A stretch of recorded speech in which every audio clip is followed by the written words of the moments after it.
so we are doing a recipe from the Disney Princess Cookbook, and just a side note, this is in the not doing this cookbook at least yet, but also in the Tiana one. We've had a couple of those so far if you've been following along, where it's kind of this series and sometimes these recipes appear in multiple cookbooks. And anyway, it is Tiana inspired since it's in both of those, and it's called Sweet Dough Turnovers. And I'll show you the picture of what they kind of have here. So basically you're making like a stuffed dough pastry. It's like a pastry stuffed with something. And it gives you two options. You know, you make the dough, which is sweet, and then you can stuff it with one of two things. One of them is a little bit more savory. It's like broccoli, ham, and cheddar cheese. The other one I think is a little bit sweeter, where you take like candied yams and you add some spices to it. Oh, excuse me, what you just didn't just see off camera is I had like a dry spot in my throat and a coughing spell, so I apologize, my eyes are a little watery.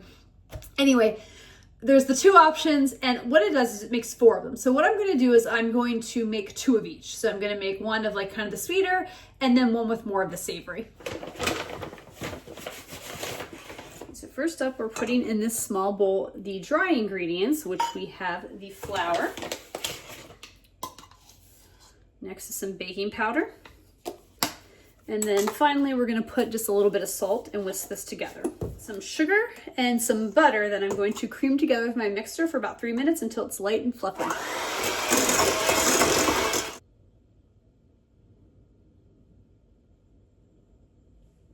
Right, now I'm adding a little vanilla, and I'm going to get an egg and put that in there.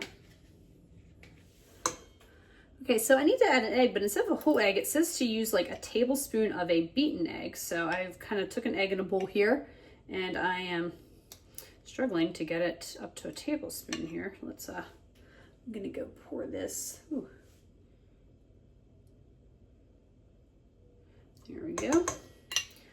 I also put a little vanilla in there, and now I'm going to beat this together with that. Okay, so now I'm supposed to add like a little bit of flour mixture, and then I have like 2 tablespoons of milk I'm supposed to add. So I'm supposed to like alternate a little bit at a time into this. So I'm gonna do a little bit of flour.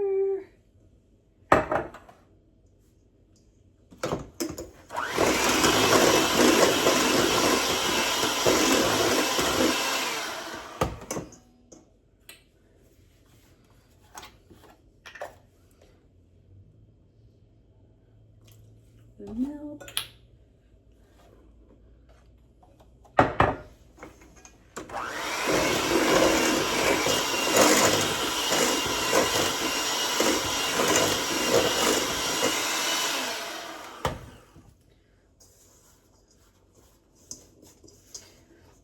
Okay, so this is supposed to make a dough, but it's kind of crumbly, so I'm just going to kind of use my hands to see if I can kind of get it to form more of a dough. I think what I might do is just add a touch more milk to it.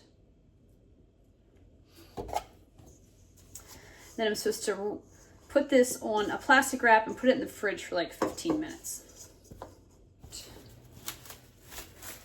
I got it, my dough in like a solid form. I'm going to roll it up in the plastic wrap, and I'm going to put this in the fridge for 15 minutes while I prepare the fillings. So here I'm preparing the sweet potato filling. I have my canned yams that I drained and put in the bowl. And now what I'm doing here is adding the spices, which include cinnamon, nutmeg, and ginger. Now I'm just mixing it all together to make sure the spices are covering the potatoes. And I'm taking a handheld potato masher, and I'm going to mash these up until they're nice and kind of good enough for a filling, basically. Okay, so here you can kind of see where I put together the savory dish. I basically took some broccoli, I cooked it in the microwave, added some ham, and I just got the pre-made ham. And I've got my cheddar cheese there ready to sprinkle in with it. But on the cutting board, I'm focusing on getting the dough out. So I'm trying to roll it out as best as I can, using a combination of the rolling pin and my hands. It says that you can make it in kind of like a circle using a bowl. I don't have circle bowls, so I'm just going to try and do the best shape that I can with this.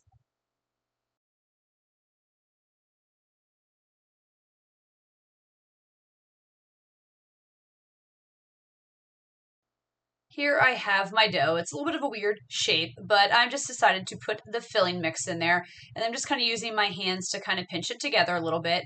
And it says you can use water to seal it, and then a fork to kind of give it some crimping around the edges if you want to do that. And then I'm just going to put it on the baking pan to let it cook in the oven and start on my next one. Here is a clip of me putting together the savory stuffing. I added some cheese in with the broccoli and the ham. I didn't put it in earlier because the broccoli was still a little warm from cooking it, and I wanted to let it cool down a little bit so the cheese wouldn't melt. So I'll continue to stuff this and fold it and do the same pattern that I did for the other one. Okay, and I'm about to show you a little sneak peek of them getting ready to go in the oven. As you can see, they're not the neatest or professionally done, but they'll do the trick. So here they are done and on my plate as they're about to eat. They got some nice brownness to them. There's the other two as well. You can see kind of as I go back and forth here. They're not terrible, but, you know, not perfect. Review time. So if you watch any of my past videos, I struggle a little bit sometimes with dough, especially things I have to roll out with a rolling pin, gotta get a certain consistency. And this was no exception. Like, I was really trying to get it circular. I didn't have anything big enough to cut the circle. You know, it said to use a bowl, like a round bowl, but my bowls are like square. So that wasn't gonna work. So I just kind of did it by hand and folded it over, as you probably saw, and crimped the edges. And I made sure they're nice and stuffable, because I can't stand when you get like a pastry and it's like 3/4 dough and 1/4 stuffing, you know, or filling or whatever in it. I like the pastries that are nice and jam full. So I made sure it was nice and jam full, which it was. Difference between the two, the broccoli, ham, cheese, I preferred better. I just wish I would have put a little bit more cheese in it. Definitely need a little bit more of that. The yams with the like nutmeg, cinnamon, ginger was also really good. It definitely had a pumpkin pie feeling to it. Not as sweet as pumpkin pie, which I can appreciate, but definitely a pumpkin pie neighborhood flavor profile is what I put them in. So yeah, they were pretty good, but let's get into the rankings. We'll talk a little bit more about, you know, would I make these again based on all that. First are the ingredients on a scale of 1 to 5. I'm gonna give this like a 1, 1.5. I mean, everything's really easy to find, not super expensive, you know, but you might have to buy a few things if you don't have them in your house already. But a lot of these I think you'll actually probably have mostly in your house to start with.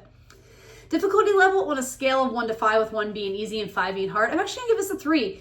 You know, it wasn't super bad, but like, you know, the dough, getting it kind of rolled out right and then folding it and then just kind of getting those portions right, it's a little tricky. Like, it's not difficult, and like there's definitely room for error. As you can see by mine, they were by no means perfect or bakery display case ready. They were, you know, definitely homemade, but they worked. So I think that that's something in there. Excuse me. And then would I make these again on a scale of 1 to 5, with 1 being never and 5 being absolutely? And I'm gonna give them like a 2.5, maybe a 3. So when I rank these, please know that some of this is just my own personal tastes and profiles. They were enjoyable, and maybe I could be persuaded to make them again, but they weren't something that like I just was like, wow, that I really wanted to go out of my way and make again. So I feel like, you know, if I were going to make this kind of like stuffed pastry pie filling, you know, whether it's sweet or savory or something, I almost would rather just do it with the professionals. Again, not saying I wouldn't make it, but it was one of those like, I didn't know if the effort was worth it for me to make them again. So that's why I'm kind of putting them there in the middle, where I'm leaning like, probably not going to happen. But again, everybody's tastes are different and everybody what they like to do. For me, you know, I do actually enjoy cooking and baking sometimes, but there's some things I'm just not a fan of. And obviously when it comes to working with dough, that's one of those things that I'm just like, you know, maybe I'll leave that more for the professionals. But either way, again, it's another one of those recipes that I'm really glad I tried it out and tested something new in my skill set and did enjoy it overall.